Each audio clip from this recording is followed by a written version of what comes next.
Okey, Assalamualaikum warahmatullahi wabarakatuh. Selamat tengah hari. Okey, saya nak kita sambung kuliah kita berkenaan dengan file processing. Kali ni saya nak tunjuk satu lagi contoh. Okey. Sekarang ni dekat screen all keluar apa? Keluar web browser. Okay, web browser. Okey. Java API kan Azmira? Yes, sir. Okey. Sekarang ni bila kita melibatkan file processing, kita akan melibatkan package java.io. Ni java.io ni. Okay, so java.io. Okay, so dia akan keluarlah kelas ataupun interface yang berkaitan yang terdapat di dalam package java.io. So java.io tadi kita dah tengok file input stream. Okay, file input stream. So kita tengok method apa yang kita boleh guna dalam file input stream. Kemudian file output stream pun kita dah tengok method apa yang boleh kita guna dalam file output stream punya kelas.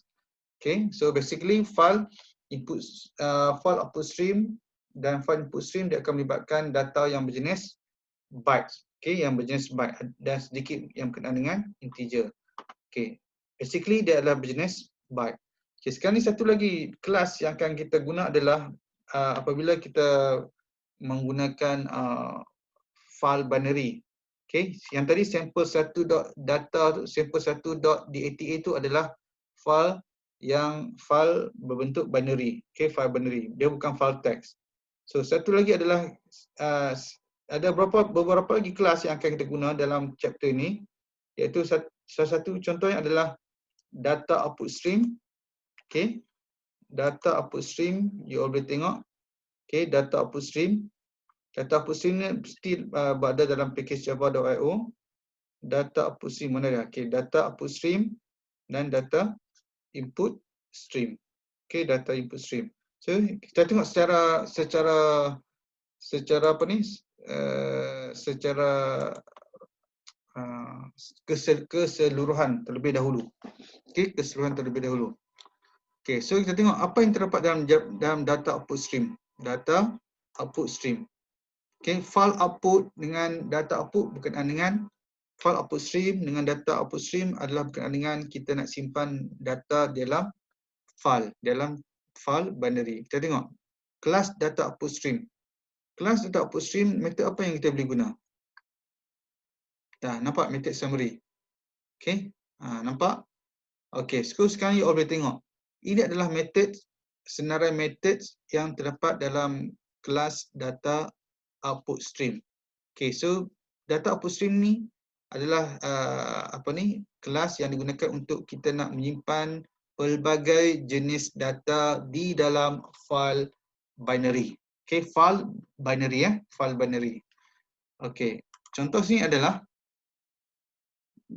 sebelum ni bila kita gunakan file output stream sahaja, bila kita gunakan file output stream, kita akan simpan data mostly dalam berbentuk byte, byte, byte. Okay, byte. Okay, so selain itu kita tak bolehlah kita nak write double ke apa kan. So dalam kelas data output stream kita boleh simpan pelbagai jenis data. Contohnya kita nak simpan data berjenis apa? Kita nak simpan jenis integer. Okay, nak simpan data yang berjenis integer. Sorry, ini yang kita gunakan. Okay, kita simpan data berjenis boolean, simpan data berjenis byte. Okay, dan kita nak simpan data berjenis karakter. Okay, kemudian apa lagi? Nak simpan data berjenis double. Okay, so kalau nak write dia mesti ada parameter dia. Kemudian nak simpan data berjenis float, nak simpan data berjenis integer, write in. Okay, nak simpan berjenis long, short dan juga UTF, string. Untuk string kita akan gunakan UTF lah. Okay. Ini adalah pelbagai jenis data lah, primitive data type. Okay, string, short, long, integer, float, double, char, okay, byte dan sebagainya. Okay, berbanding dengan file output stream hanya satu saja, ada dua, iaitu byte dengan integer. Tapi dalam ni lebih daripada jenis data yang terdapat dalam file output stream. So kita boleh gunakan benda ni. Okey, sama juga.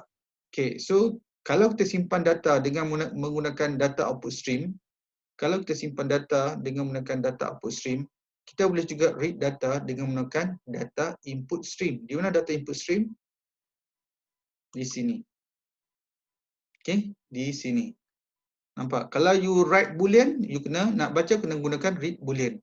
Kalau you write byte, so you nak baca kena gunakan read byte. Kalau you simpan data gunakan write char, so you nak baca kena gunakan read char. Sama juga. Simpan data write double, so baca read double. Simpan data write float, so you all kena baca data dengan menggunakan read float. So tengok. Okey, kemudian apa lagi?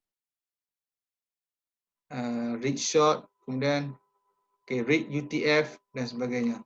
Okey, so sekarang ni saya nak bawa anda kepada slide.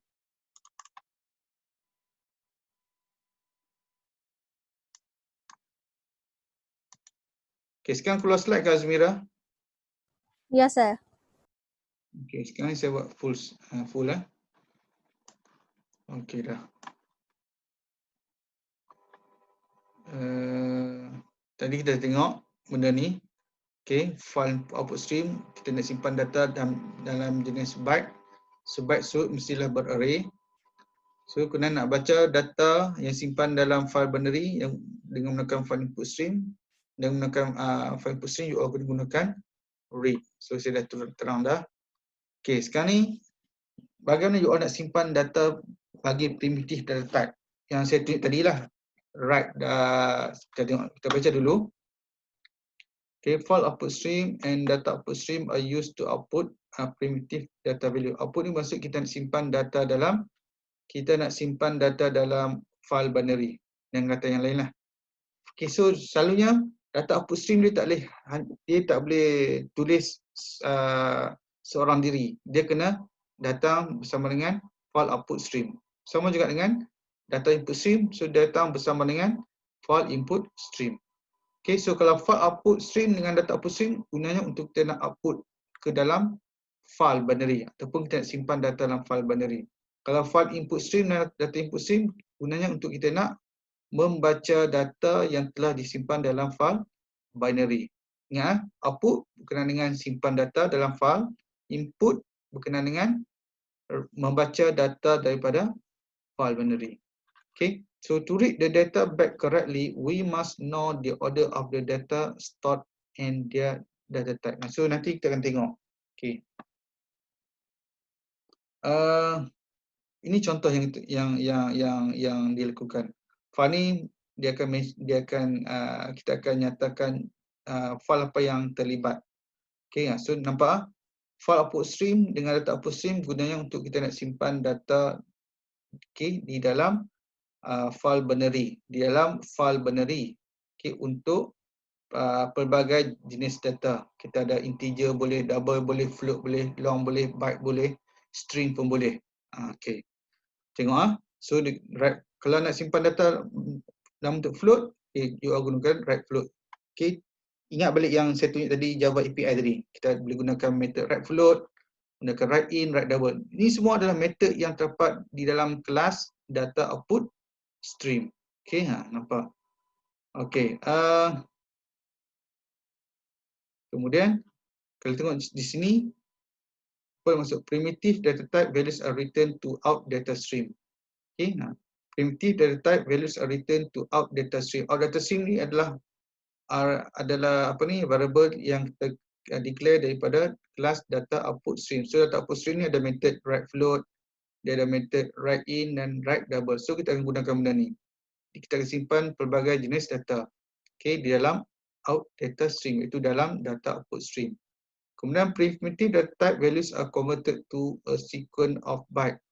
Okay, primitive data type values are converted to a sequence of byte. Sini semua ni akan di-convert kepada byte. Okay, di dalam file output stream. Okay, file output stream. Nampak out file stream ni? Out file stream ni adalah variable yang kita declare daripada file output stream. Okay, so selepas tu bytes are written to the file one at a time. Okay.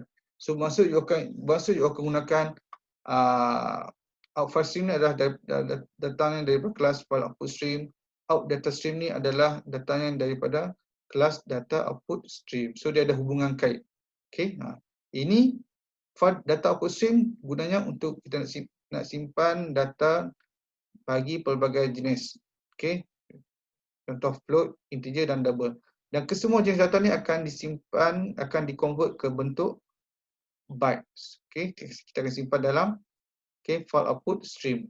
Okey, file stream adalah variable yang terdeclare daripada file output stream. Kemudian baru dia akan simpan. Okey. Okey, sekarang kita tengok. Ini contoh. Contoh ni you all boleh try benda ni. Okey. Bila kita tengok di sini, okey, pertama kali kita akan simpan data dalam bentuk ni apa ni? Bentuk ini bentuk integer. Okey, ini adalah dalam bentuk integer. Kita simpan write in integer. Kemudian kita simpan data bentuk long, ada L long. Kemudian float, F float, write double, char. Kemudian boolean. So ini adalah data yang kita simpan dalam file binary. Okay, kita nak simpan data dalam file binary. Okay, setiap kali dah habis you all simpan data, you all kena close file tersebut. Okay, so kalau nak, ini kaedah untuk kita nak menulis pelbagai jenis data, integer, kita nak simpan data integer, long, float, double, char dan juga boolean. So itu contoh dah. Okay, so kalau you all nak you all nak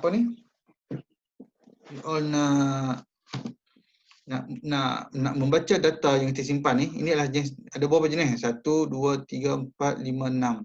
Integer, long, float, double, character dan boolean. Okay, so kalau untuk nak membaca pun dia nak membaca pelbagai jenis data pun you all kena gunakan data input stream. Sebab kalau input stream hanya gunakan bentuk byte saja. Tapi kalau data input stream ni kita boleh baca data bagi pelbagai jenis data. Okey, seperti mana yang kita simpan tadi.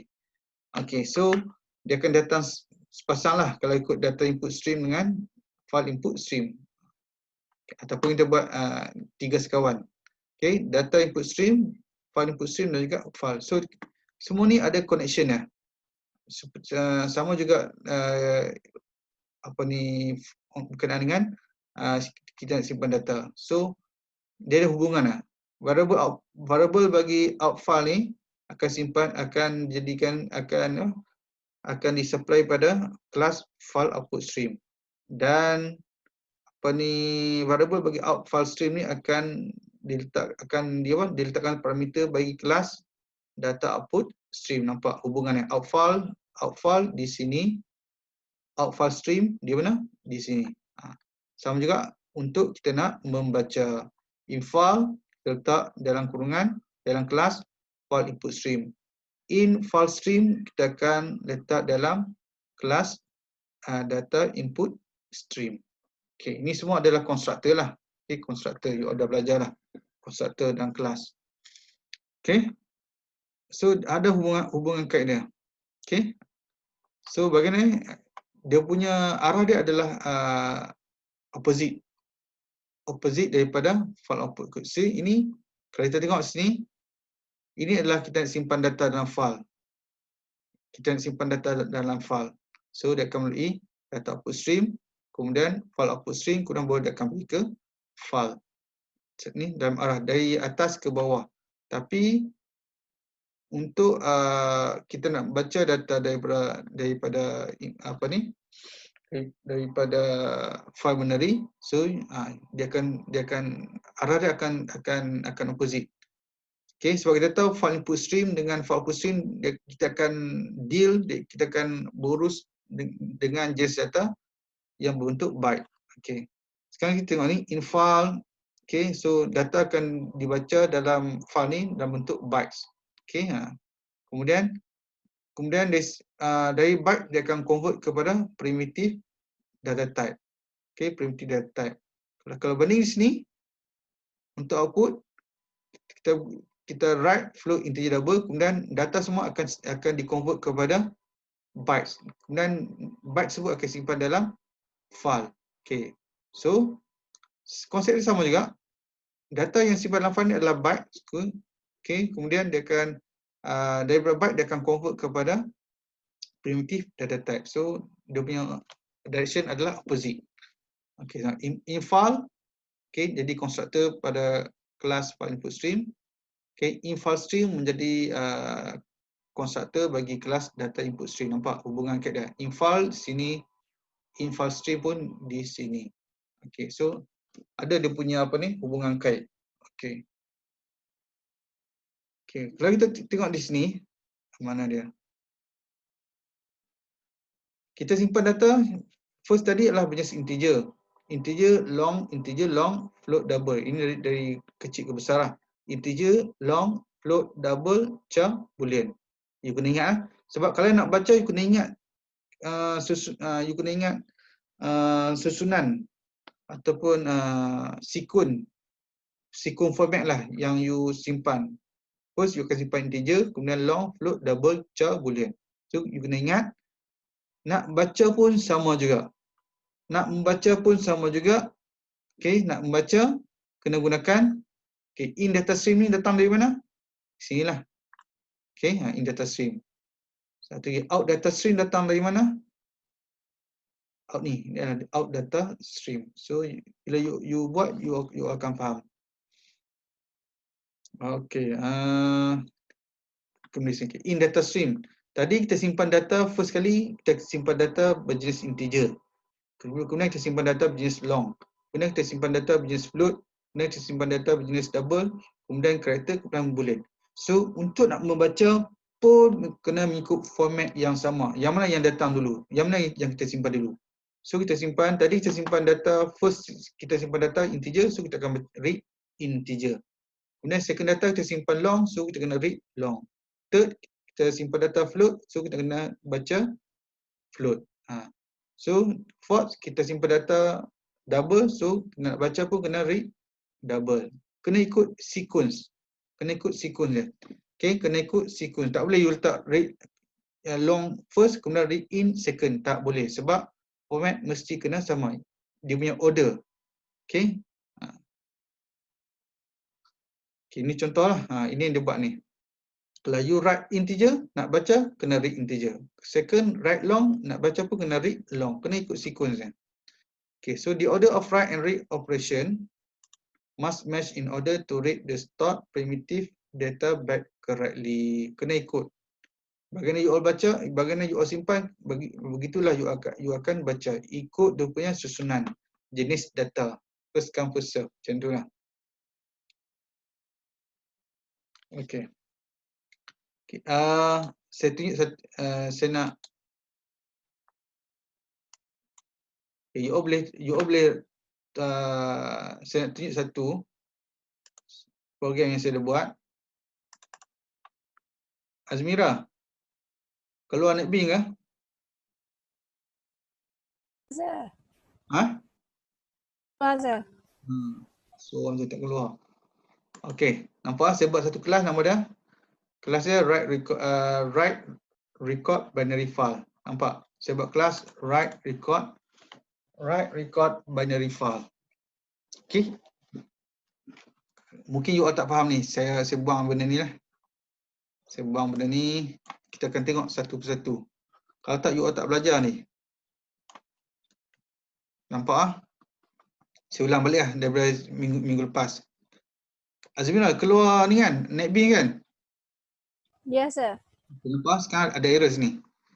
Okay, kita tahu kelas file datangnya daripada package. Nak senang, bila melibatkan file, you kena import package java.io. Tengok ah. You klik ni, file ni you kena beritahu compiler kelas file ni datangnya daripada package java.io. So klik ini, import java nak. Nampak ni? Java.io file. Nampak? Dia buat satu. Okay. Kemudian dah selesai ni. Kemudian file output stream pun datangnya daripada package java.io. So you klik sini. Nampak? Java.io.file output stream, klik. Sudah keluar. Data output stream pun datang daripada kelas, daripada package java.io. Klik ini. Mana ni? File output stream dah. Kemudian data output stream. Data output stream, nampak? Java.io.data output stream. Nak tahu, you all pergi ke Java API. Okey. Sekarang ni tengok. Nampak tak? Unreported exception, file not found. Bila melibatkan file ni, so dia adalah jenis check exception. Kita ada dua, unchecked exception dengan check exception. Unchecked exception ni macam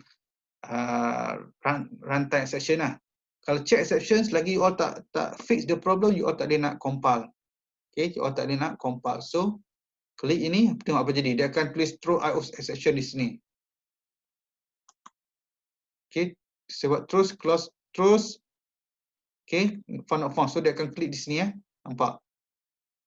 Dan dia akan import satu lagi kelas daripada package java.io. You tengok, nampak sekarang ada dua. Sini tidak ada apa. Bila saya klik sini, nampak? Dia akan terus file not found exception. Okay, ini adalah berkaitan dengan file. Kalau file tu tak jumpa, so dia akan cache. Nampak satu lagi.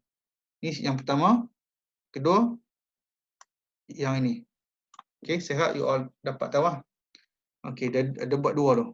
Okay, dia tambah sini satu. Dan so apa file not found exception datangnya daripada package java.io. Kemudian apa lagi? Convert tak payahlah. Saya tak gunakan try cache.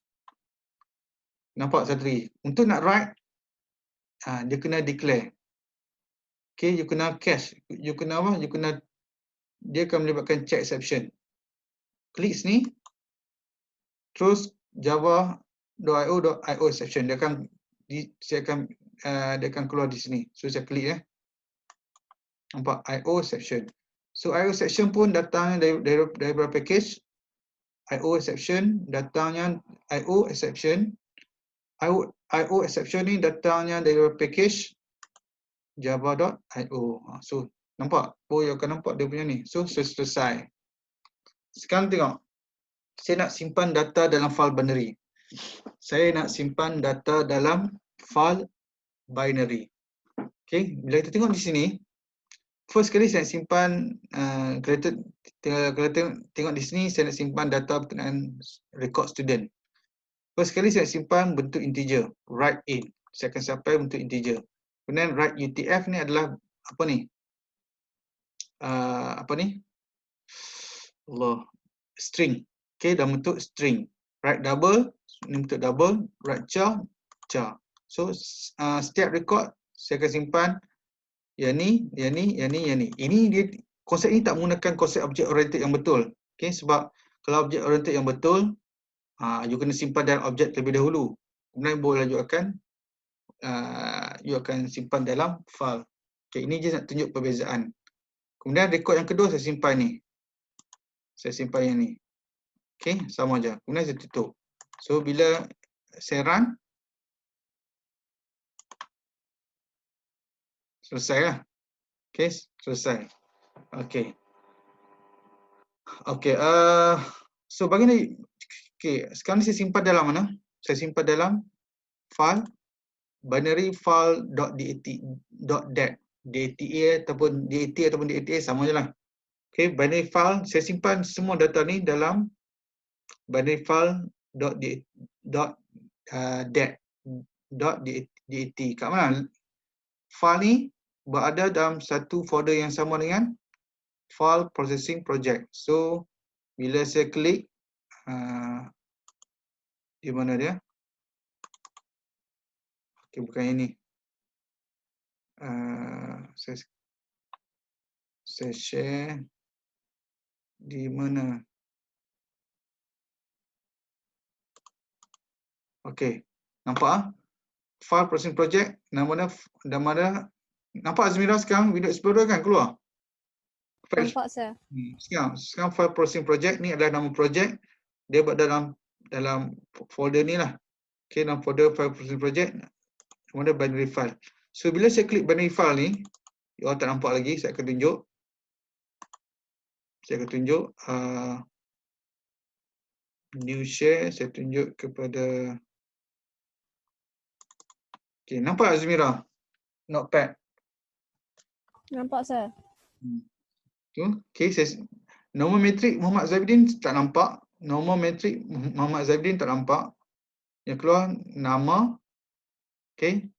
Tadi kita simpan apa? Setiap rekod kita simpan matrix, so matrix tak nampak, satu-satu. Nama nampak Muhammad Zainuddin. Kemudian apa lagi? Markah tak nampak, so ada grade. Sama juga rekod yang kedua. Rekod yang kedua matrix Mazni tak nampak. Kemudian Mazni Jamaluddin rekod yang kedua. Kemudian markah Mazni Jamaluddin pun tak nampak. Kemudian keluar B, grade yang nampak. Ini adalah file binary. You all tak boleh nak faham. Okey, kita pun tak boleh faham. Hanya mesin yang boleh faham. Okey. Ini adalah kaedah kita nak simpan data dengan menggunakan file binary. So bila saya kembali semula kepada apa ni? Kepada NetBeans. Okey, ini contohlah.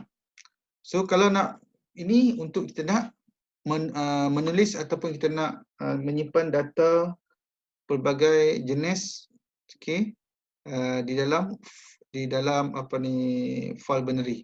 Okay, saya gunakan write in, integer, write etf, double, char. So kalau you all nak membaca balik, kena ikut sequence. Integer, UTF ni adalah string lah. Integer, UTF, double dengan character. Okay, dengan character. Char. So nak baca, sekarang keluar NetBeans ke? Azmira? Ya. Okay. Sekarang ni untuk kita nak baca, tadi sekarang ni saya simpan dua rekod kan? Rekod Zainuddin dengan rekod Mazni. So bila saya nak membaca, okey, untuk membaca kena ikut sequence. Tadi first kali kita simpan bentuk integer. So kita gunakan read integer. Kemudian second jenis data kita simpan UTF. So kena gunakan read UTF untuk string. Kemudian saya simpan markah yang ketiga. So kena read double. Dah sebab markah dalam double. Kemudian saya simpan grade dalam bentuk char. So kena gunakan read char. Kena ikut sequence. Okay. Integer, string, double, char. So baca ikut sequence. Integer, string, double, char. Ini rekod pertama. Kemudian display. Kemudian baca lagi untuk rekod yang kedua. Okay. So dalam kes ni dia tak begitu efisien. Sebab kalau you ada 10 rekod, okay, kalau you ada 10 rekod, you all nak tulis ke 10 kali benda ni? Tak efisien kan? So you all kena fikir, selalunya kita akan gunakan for loop untuk nak membaca data daripada file binary. Contoh ni saya buat simple je, nak beritahu you all, nak memudahkan you all nampak. So bila saya run, nampak. Kita akan baca balik file yang kita simpan tadi. Oh, so saya dah 10 minit lagi. Okay. Kalau ikut di sini, apa ni? Kita yang ni kita simpan data dalam binary file. Kemudian kita nak membaca. Melalui kelas inilah, record binary file.